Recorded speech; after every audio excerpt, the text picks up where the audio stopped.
Saya nggak tahu ada apa-apa, jam 9, jam 10 saya udah tidur, begitu. Terus jam 1 atau jam 2 saya bangun, saya mau tahajud lagi, saya lihat di telepon saya, miss call ada 20 kali dari Uya Kuya. Saya sama Uya Kuya itu kan sahabat. Dan sahabat maksudnya ya kenal baru, tapi maksudnya saya sering interaksi gitu. Nah saya bilang, saya telepon dah, saya coba. Mas Uya, Assalamualaikum. Saya bilang, Mas Uya, Pak Yusuf, kenapa Mas Uya? Sambil sesenggukan, rumah saya sudah habis Pak, dijarah katanya.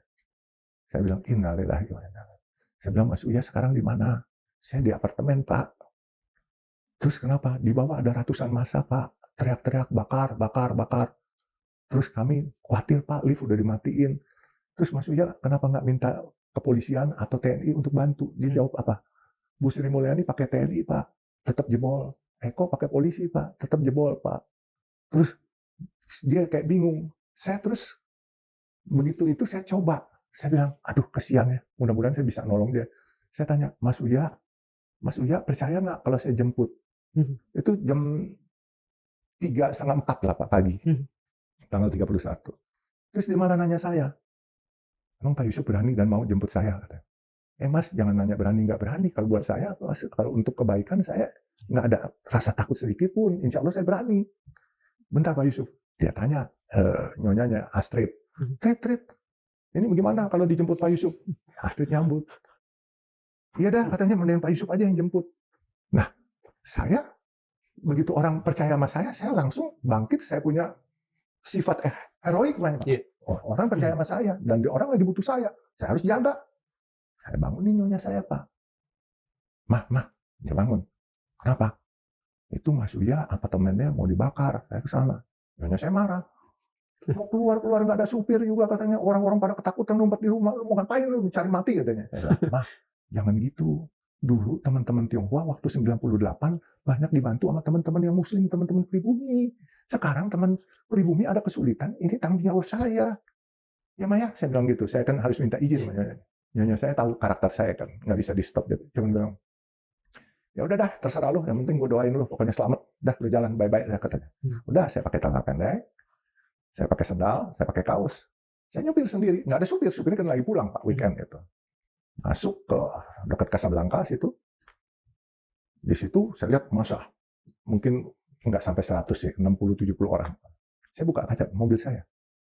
Assalamualaikum, permisi. Mereka lihat saya. Bapak Alun, kasih lihat, mau pulang tuh Bapak Alun katanya. Dia pikir rumah saya di situ. Kasihlah masuk saya Pak.